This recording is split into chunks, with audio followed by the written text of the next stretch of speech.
want to see what is best for our home here in Indianapolis and the benefits that this will bring throughout Indiana and the waterway that connects us all, the White River. For the White River is, in the grand scheme of things, the reason why we are all here. Central Indiana's communities got their start along its banks, and it is time that we pay acknowledgement and homage to the importance that the river has had since we have all grown to know and love the White River and its many tributaries. In fact, I was kayaking on one just 4 short weeks ago on Canoe to Work Day. See, you run to work, you walk to work, you bus to work, you bike to work. Now we canoe or kayak to work.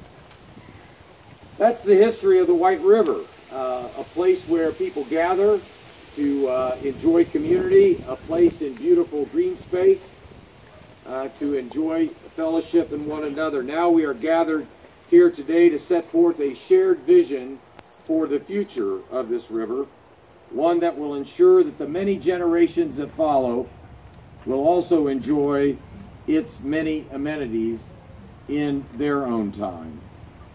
Indeed, the White River does not belong to any one person or one city, or frankly, even one state. Like many of the natural wonders of this world, our shared responsibility is to be admirers, but to also be thoughtful and great stewards, so that all who inhabit this environment may enjoy it fully.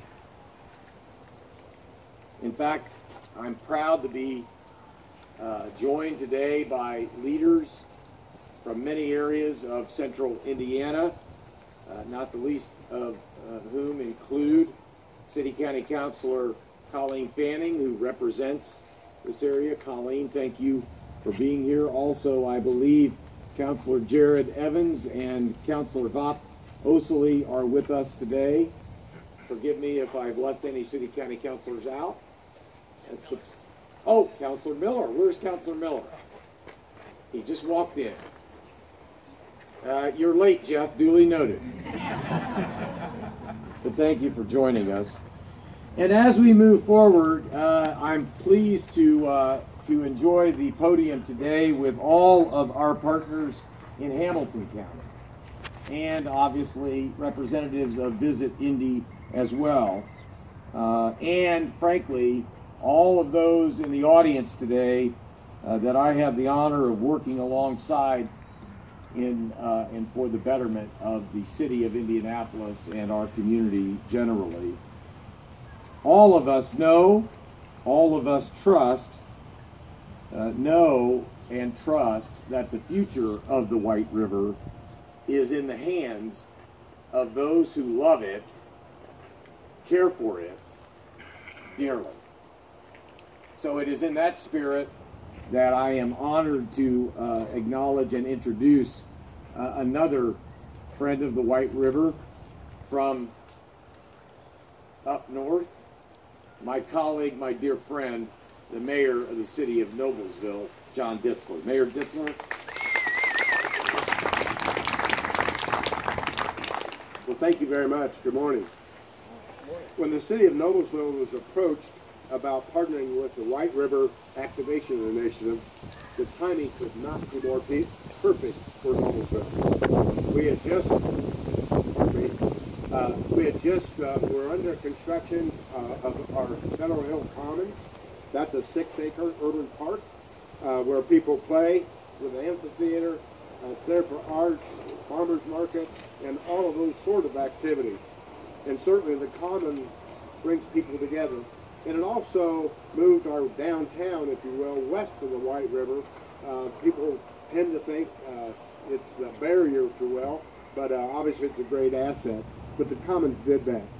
And then our hip-storic downtown, I said hip-storic, has just been named the newest cultural art district in the state of Indiana. And we're working through that process to see what we could do and what potential we have, and certainly that includes river connectivity. And then it's been a long project, but Hamilton County and Noblesville are completing the last phase in a collaborative effort of a Riverwalk Trail. The Riverwalk Trail connects downtown, goes north to Forest Park, and then even further north to the White River Greenway. So as you can see, timing was perfect, and we're delighted to be part of this vision and see how all of these assets can connect and serve a bigger vision.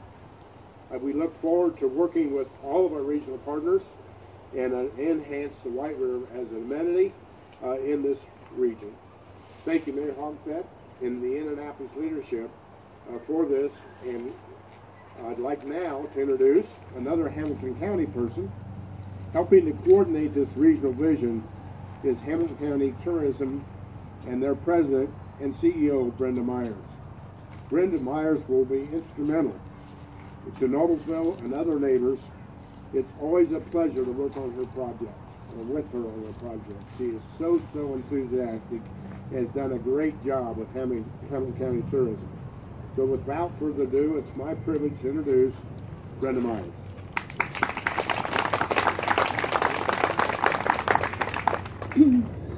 Thank you, Mayor Disler, and thank you, Mayor Hogsett. I don't know if anyone knows this, but about 2 centuries ago, a group of commissioners gathered at the log cabin of William Connor in the Horseshoe Bend of the White River in Delaware Township in what would later become Hamilton County. It was 1820, and they had a mission. The Indiana General Assembly had voted to relocate the new state capital to central Indiana, and they knew where they wanted to locate it, but they wanted to check it out first and determine the exact location. So they left Connor's cabin on horseback, and they followed the White River south along the wilderness to the location that they thought was most suitable. They had the state's first map in their hand. There we go. I've always wanted to go to Vegas anyway, so. They had the state's first map in their hand from 1819, a compass and the river to guide them. They had no Siri. And despite the light traffic, it took them longer to get here today than it did today. Now here we are about 200 years later, likely exactly where these men traveled heading south, about to embark on a different journey, but with really similar goals. To understand that how the river could serve as an additional regional catalyst for central Indiana. So on behalf of our key partners in the White River Study, the Legacy Fund of Hamilton County Government and Hamilton County Parks, the cities and parks and departments of Carmel, Fishers, and Noblesville, all of which own land along the White River, our friends of the White River who have worked so diligently on this topic, as well as the White River Alliance, and a long list of amazing nonprofits that have worked to conserve and protect this important waterway, including Conner Prairie, which, by the way, is coinciding its regional footprint master plan along the White River shoreline. We really want to thank the City of Indianapolis and our friends at Visit Indy for including us in this important regional conversation. In issuing the RFP jointly, we start at 30,000 feet and we steadily circle down to the water level, understanding how these two regions can collectively make a difference. It's important to note that while this RFP process is being organizationally led by the City of Indianapolis and Hamilton County Tourism, the discovery and planning process, as the mayors both have said, will be community and partner-led. This is your plan for your waterway. In 10, 20, or even another 200 years, how will we activate and protect this important asset for future residents, community investors, and out-of-area visitors? I, for one, can't wait to see the big ideas that emerge out of this. And now let me introduce someone whose leadership and visionary thinking I value greatly, Leonard Hoops, CEO and President of Visit Indy.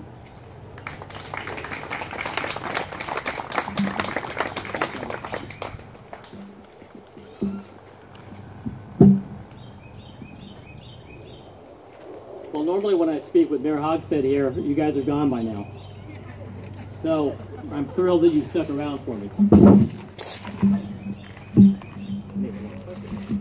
All right. Who's that is? So 3 years ago this summer, Visit Indy and our partners like Hamilton County Tourism, the Capital Improvement Board of Marion County, the Central Indiana Community Foundation. All right, oh, golly. Vegas too. Apparently, yeah. And the city of Indianapolis set out to develop one of the nation's first ever tourism master plans. The simple goal is to grow tourism in central Indiana. And while the region already draws 28 million visitors annually, who spend nearly $5 billion and support 78,000 full-time equivalent jobs, we want Indy and central Indiana to be a must-see, must-visit destination. Before we launched version 1.0 of that plan, we sought feedback from hundreds of key stakeholders in the region through one-on-one interviews and focus groups, and we also received suggestions and ideas from thousands of residents in the region through an online survey. And in the 18 months of gathering data, one opportunity kept coming up over and over again: the river, which of course is why we are here today. Now, in January of 2016, 3 weeks into Mayor Hogsett's new job, at the Visit Indy annual meeting, we had the audacity to suggest that Indy build a recreational beachfront along the White River, similar to one that has been developed along the banks of the River Seine in Paris. And I remember peering from the stage into the front row of an audience of about 1,000 people, and Mayor Hogsett giving me a look of, what the hell are you talking about? Wasn't a priority, I think, at that time, 3 weeks into the job. I had a few other things to deal with. But Mayor Hogsett, Emily Mack from the Department of Metropolitan Development, Brenda Myers, Mayor Ditzler, Reconnecting Our Waterways, better known as ROW, the White River Alliance, and many others quickly embraced the challenges and opportunities that a vibrant White River has as an enhancement to our quality of life and as a draw for more visitors to central Indiana. Don't need that page anymore. I'm often reminded by people, too often in fact, that Indy has no mountains and no oceans, and thus could never possibly be a true must-see, must-visit destination. And I always have a one-word response to those people: Paris. So many people romanticize what Paris is, but the reality is that it's a flat city with no oceans and no mountains. It's a river, it has a river that runs through its center. And it's actually 9 degrees further north than Indianapolis, so it can get very cold there in the winter. And yet somehow Paris is recognized as one of the world's great cities, and arguably the world's most desirable tourism destination. Now, how is that possible with no oceans and no mountains? Well, they do have a 2,000-year head start on us, which is enough time to host a World's Fair, an Olympic Games, build an iconic tower, a few well-regarded museums, and perfect the croissant. But Paris serves as the ultimate reminder that being a great city for both being a great city and region for both residents and visitors is not about topography or geography. It's about people with a vision and people who get things done. And so I'm thrilled to be here today with people who have a vision and people who get things done, and to seeing us one step closer to making Indy and central Indiana a must-see, must-visit destination. Thank you.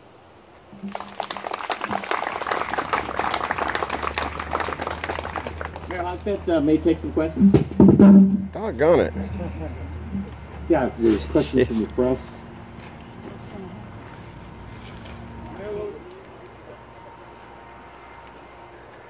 Well, that's up to everybody here. I think the possibilities are endless. I think we all share a common love for this river, what it has meant to us in the past, how it has been so instrumental in the evolution of, again, not just Indianapolis, but really everywhere the White River passes through. And so this is the first step, an important step in a process that I think will preserve and protect forever the beauty, the tranquility of the White River and its accessibility to all citizens. So I don't mean to speak for my partners, but I'm excited about the opportunity to engage everyone in this important conversation. And I think this day is long overdue. any other cities besides Paris do you think you could draw from, maybe here in the States? Well, you know, there are a lot of cities in that are on the rise that, frankly, share those credentials, i.e., in the middle of their state. I mean, one need look no farther than to the east, to Columbus, Ohio. Columbus is a competitor of ours. It's a peer city, and it shares so many of the characteristics that Indianapolis has. Yeah, I think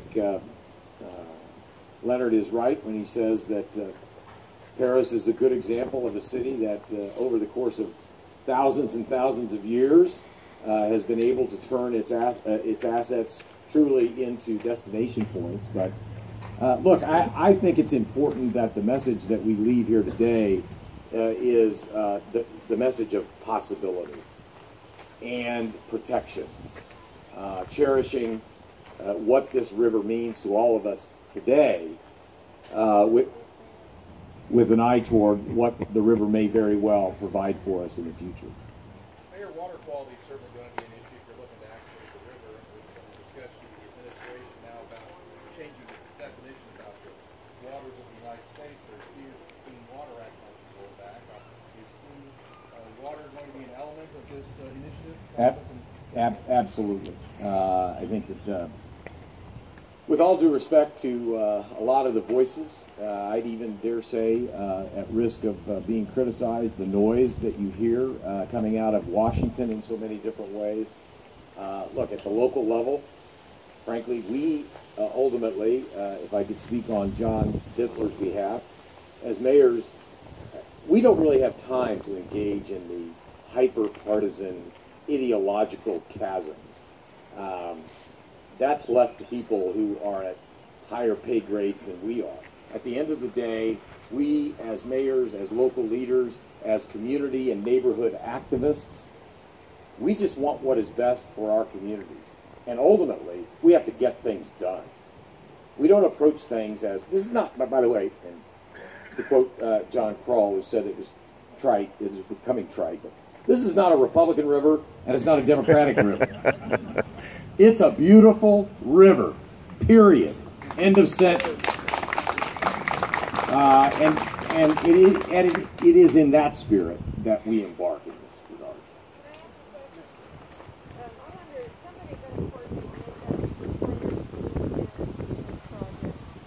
That's really important because there's many people that want native plants restored to Indiana to get rid of the invasive plants, bring back our native insects and wildlife, and this could be a educational area as well. And there's a lot of people that would help, I'm sure, adopt sections, and if we could focus on native, it would save a lot of heartache in the long run because a lot of people will object if you start putting in non-native invasive plants. Yeah. Well, thank you. And I think you just volunteered to engage in a conversation. So thank you very much. What direction?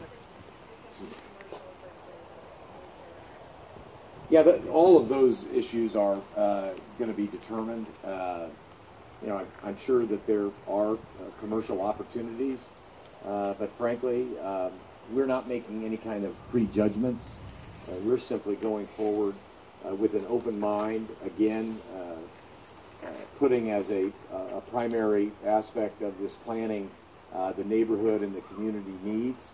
Now, I'm going to be candid. I mean, what Hamilton County envisions is equally as important as what Indianapolis envisions, and that is why we are trying to collectively collaborate. You know, one of the things that I have been most proud of in the 18 months that I've served in my current capacity is the collaborative relationship that we, not just in this particular project, but across the board, the collaborative relationship between all of the communities in central Indiana.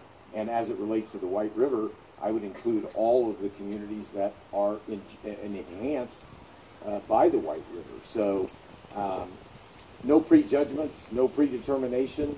It's an open process, and we welcome all the input. Eric? I guess I have a similar question. What kind of guardrails do you put down in the RFP? What direction do you give people in terms of this is what needs to be included?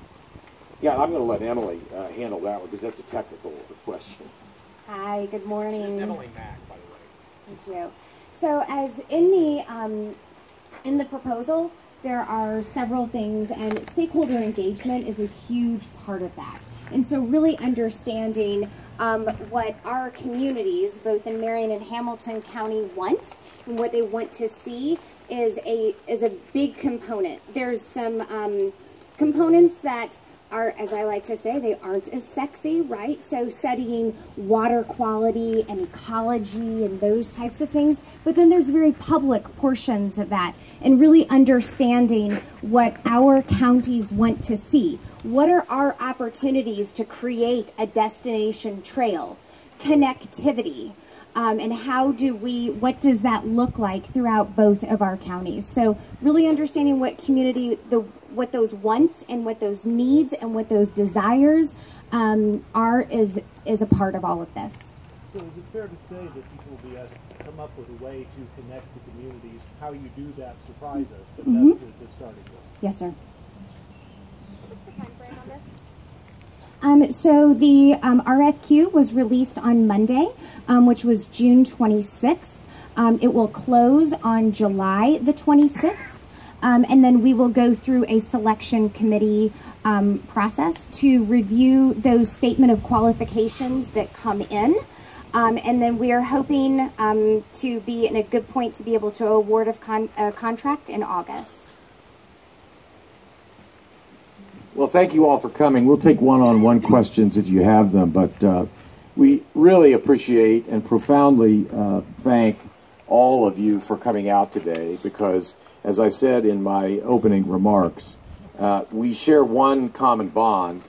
Frankly, we probably share many common bonds, but today we acknowledge and recognize we share one common bond, and that is a deep and abiding love for this river, what it has meant to our community, and what it will mean for our children and our children's children. And at the end of the day, that's what this process is all about. So thank you for being here.